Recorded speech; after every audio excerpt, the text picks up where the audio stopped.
10-12 سال قبل جب سرگوش نے اسے چاراگاہ کے لیے منتخب کیا تھا تو اس کے ذہن کی کسی کونے میں بھی یہ بات نہیں تھی کہ وہ کسی آدم خورنی کا غلام بن جائے گا۔ اس وقت وہ مقید محبوب تھا اور ایک انجانی سی خلش اسے پریشان کر رہی تھی۔ وہ پیدر پہ 3 سگریٹ پھونک گیا اور پھر تیسرے سگریٹ کے ختم ہونے پر بجھا کر سو گیا۔ صبح اس کی آنکھ کھلی تو بیڈ روم کا دروازہ کھلا ہوا تھا۔ شیلا کچن میں کھڑی ہوئی نظر آ رہی تھی۔ ٹائیگر کچن میں ہی چلا گیا۔ کیا خیال ہے؟ وہ اسے دیکھ کر معنی خیز انداز میں بولی۔ اس کی آنکھیں چمک رہی تھی۔ ناشتے سے قبل یا ناشتے کے بعد؟ ٹائیگر ایک طویل سانس لے کر بولا۔ اسے بہت عجیب سا لگ رہا تھا۔ شیلا نے اس کے سامنے گوشت کے کچے ٹکڑے اور کچے انڈے رکھ دیے۔ پہلے؟ ٹائیگر نے گھبرا کر جواب میں ترمیم کر دی۔ نہیں، اب ناشتے کے بعد۔ مگر انڈوں کو ابال تو دو، میں چولہے کو تکلیف دینا نہیں چاہتی۔ شیلا نے مسکرا کر کہا۔ مگر اس کچے گوشت اور انڈوں کو کون کھائے گا؟ ٹائیگر احمقانہ انداز میں بولا۔ ساتھ اس نے شیلا کو کچے انڈے توڑ کر پیتے ہوئے اور پھر کچا گوشت کھاتے ہوئے دیکھا۔ بھائی، میں نے تو تمہارے لیے ناشتہ بنا دیا ہے۔ وہ ایک کچی بوٹی نگل کر انگلیوں سے خون چاٹتی ہوئی بولی۔ اب اگر تمہیں پسند نہیں تو دلیا کھا لو۔ نہیں، میں کم از کم انڈے تو ابال ہی سکتا ہوں، ٹائیگر نے اپنی پلیٹ اٹھاتے ہوئے کہا۔ ہرگز نہیں، وہ سنجیدہ ہو گئے، تم چولہے کو ہاتھ ہی نہیں لگاؤ گے۔ ٹائیگر خاموشی سے بیٹھا رہا اور پھر اس نے جیب میں ہاتھ ڈال کر ایک چاکلیٹ نکالی اور اسے ہی چبانے لگا۔ یہ اس کا یہاں پہلا ناشتہ تھا۔ چاراگاہ میں یہ تیسرا دن تھا۔ مرے ہوئے آدم خوروں کا پوسٹ مارٹم ہوا تو بہرام کے بدترین خدشات سچ ثابت ہوئے۔ تینوں افراد کے جسم کیمیاوی تبدیلی سے گزر چکے تھے اور در حقیقت تینوں میں انسانی جسم کا کیمیاوی تناسب نہ ہونے کے برابر تھا۔ تینوں انسان اور حیوان کے درمیان کی منزل پر تھے اور بہرام کو خطرہ تھا کہ اگر یہ سلسلہ جاری رہا تو ان لاشوں کے زندہ ساتھی مکمل اور زیادہ خطرناک درندے نہ بن جائیں۔ گلستان آباد میں بہرحال آدم خوروں کے ہاتھوں مرنے والوں کی شرح کم ہوتی رہی۔ ممکن ہے اس کی وجہ فوج کا گشت ہو، لیکن بہرام کو یقین تھا کہ اموات میں کمی کی وجہ ان تینوں کی موت ہے، جس کے باعث درندوں کی قوت میں خاصی کمی واقع ہو گئی ہے۔ اس کو یہ بھی یقین تھا کہ ٹائیگر کو لے جانے والی عورت شیلا ہی تھی اور یہ بھی کہ وہ گلستان آباد میں نہیں ہے۔ اگر وہ ٹائیگر کو لے کر کہیں اور نہ جاتی تو بآسانی گلستان آباد میں مزید درندے پیدا کر سکتی تھی اور یوں اموات کی شرح میں کمی رونما نہ ہوتی۔ بہرام کے لیے سب سے بھیانک خطرہ یہ تھا کہ کہیں شیلا فنبرگ ٹائیگر کو بھی اپنی راہ پر ڈال کر درندہ نہ بنا لے۔ وہ جانتا تھا کہ اگر ایسا ہوا تو پھر دنیا میں قیامت آ جائے گی اور ٹائیگر کو روکنے والا صرف ایک ہی شخص ہوگا، صرف ایک شخص۔ بہرام نے کندھے سکیڑ کر کہا۔ وہ اپنے آپ سے باتیں کر رہا تھا۔ سوال یہ تھا کہ وہ اس شخص کے سامنے اس مسئلے کو کس طرح اٹھائے۔ تبھی اسے وہ دن یاد آ گیا جب اس نے ٹائیگر کو سرگوش کے قتل کا حکم دیا تھا۔ وہ جرجری لے کر کھڑا ہو گیا اور اس کے قدم دوسری منزل کے کمرے کی طرف اٹھنے لگے۔ دروازہ بند تھا مگر مقفل نہیں۔ اس نے ہلکے سے دستک دی، کوئی جواب نہ آیا۔ بہرام نے دروازے پر ہاتھ رکھا، ہلکا سا دھکا دیا تو دروازہ کھل گیا۔ اوشان کفن نما سفید ابا میں گاز کی چٹائی پر دو زانو بیٹھا ہوا تھا۔ کمرے کی دونوں کھڑکیوں پر گہرے کالے پردے پڑے ہوئے تھے اور چاروں کونوں میں موم بتیاں جل رہی تھی۔ کمرے میں فرنیچر نہیں تھا۔ اوشان کے سامنے ایک پیالے میں موم جل رہا تھا۔ اوشان، بہرام نے روندی ہوئی آواز میں اسے پکارا۔ کیا ہے؟ کمرے میں نحیف سی آواز ابھری۔ میں بہت شرمندہ ہوں۔ ٹائیگر کے بارے میں ابھی تک کوئی اطلاع نہیں مل سکی ہے۔ ایسا لگتا ہے جیسے ان دونوں کو آسمان کھا گیا ہے یا زمین نگل گئی ہے۔ وہ مر چکا ہے۔ اوشان کا لہجہ جذبات سے عاری تھا۔ تم اتنے یقین سے کس طرح کہہ سکتے ہو؟ اس لیے کہ میری خواہش بھی یہی ہے۔ تمہاری خواہش؟ بہرام چونک پڑا۔ مگر کیوں ماسٹر؟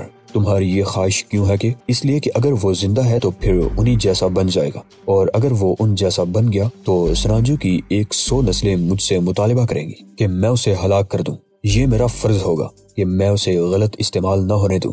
میں اسے قتل کرنا نہیں چاہتا، لہٰذا میری خواہش ہے کہ وہ مر چکا ہو۔ میں سمجھتا ہوں ماسٹر، بہرام نے انتہائی آزردگی سے سر ہلاتے ہوئے کہا۔ اسے اوشان کو سمجھانے کی ضرورت نہیں پڑی تھی۔ اوشان خود ہی وہ سب کچھ کہہ رہا تھا جو بہرام اسے کہنے کے لیے آیا تھا۔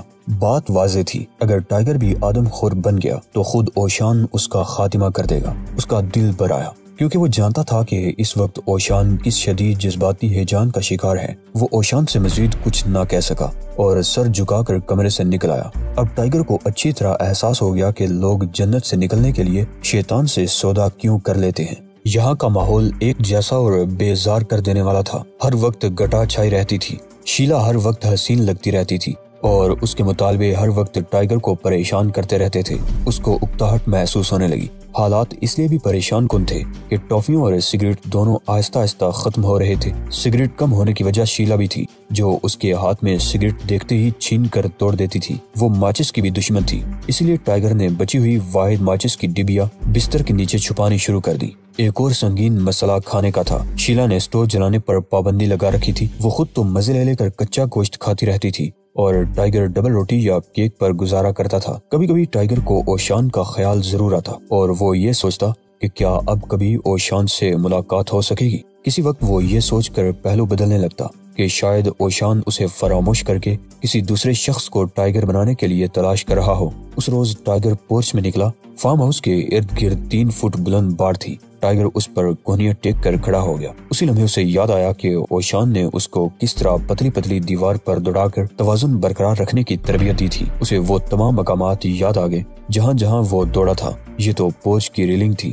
اس نے خود کو آزمانے کا فیصلہ کیا۔ ٹائیگر نے کوہنیاں ہٹا کر فضا میں اچھلنے اور دیوار پر پہنچنے کی کوشش کی، مگر اس کا دایاں پیر ہی دیوار تک پہنچ سکا۔ بایاں پیر پیچھے اور نیچے رہ گیا اور وہ الجھ کر نیچے آ گرا۔ پہلی بار ٹائیگر کو پریشانی محسوس ہوئی۔ وہ اس طرح کبھی نہیں پھسلا تھا۔ وہ پھر اٹھا۔ اس نے دوسری بار کوشش کی۔ اس مرتبہ اس کے دونوں پیر منڈی پر پہنچ گئے، مگر وہ توازن برقرار نہ رکھ سکا اور چند لمحوں تک آگے پیچھے جولنے کے بعد اسے نیچے کود جانا پڑا۔ تمہاری حالت واقعی افسوسناک ہے، عقب سے شیلا کی آواز سنائی دی۔ کیا مطلب؟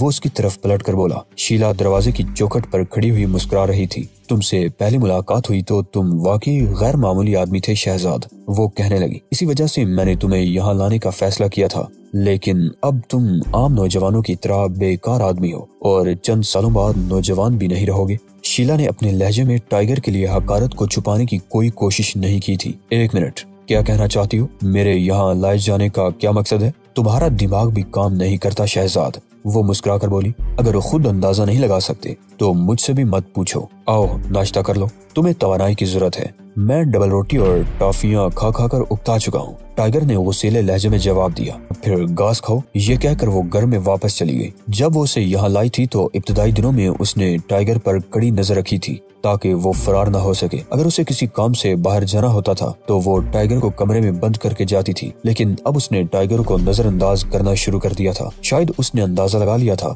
کہ ٹائیگر فرار ہونے کی صلاحیت نہیں رکھتا۔ اس وقت ٹائیگر کو بار بار یہی احساس ستا رہا تھا کہ کیا وہ اس حد تک گر چکا ہے، اس حد تک کہ ایک عورت اس کی اس طرح تذلیل کر دے۔ سناجو کا فن کہاں گیا؟ کیا یہ فن اتنا ہی بے وفا تھا، اتنی جلد ساتھ چھوڑ گیا، یا میں نے اس کا ساتھ چھوڑ دیا؟ ٹائیگر نے اپنے آپ سے سوال کیا۔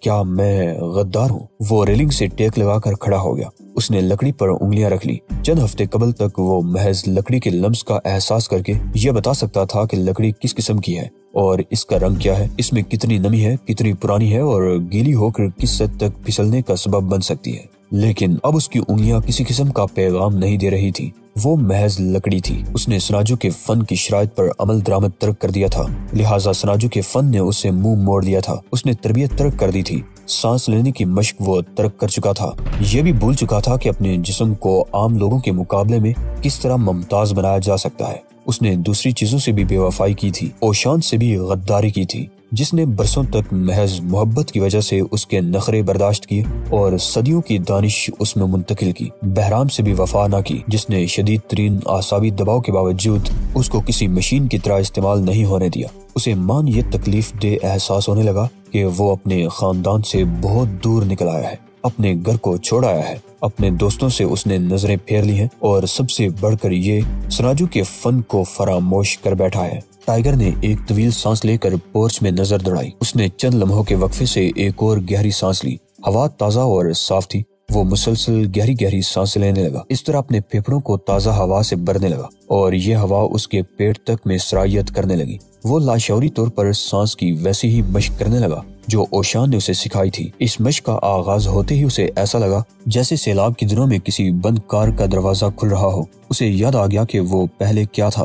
اسے ہوا کی مہک اور اس کا ذائقہ محسوس ہونے لگا۔ یہ سبزیوں کی مہک اور شکر کا ذائقہ تھا۔ سانس میں نمی پیدا ہونے لگی۔ اسے احساس ہوا کہ سمندر کہیں قریب ہی ہے۔ سمندر کی خوشبو بھی آ رہی تھی، نمک کا ذائقہ محسوس ہو رہا تھا اور پہاڑوں پر سے خشک ہوا آ رہی تھی۔ اس نے ایک اور گہری سانس لی۔ اسے جانوروں کی بساط محسوس ہوئی۔ شیلا کی کچن ٹیبل سے جانوروں کے کچے گوشت کی بدبو آنے لگی۔ پھر مان اس کی حسیات اس کا ساتھ دینے لگی۔ اسے اپنے پیروں تلے خشک لکڑی کی موجودگی کا احساس ہوا۔ ایسا لگا جیسے وہ مردہ تھا زندہ ہو گیا۔ وہ عجیب سے انداز میں ہنسنے لگا۔ اس وقت وہ بہت خوش تھا کیونکہ اس نے اپنی حیثیت میں زندگی کو جنم لیتے ہوئے محسوس کر لیا تھا۔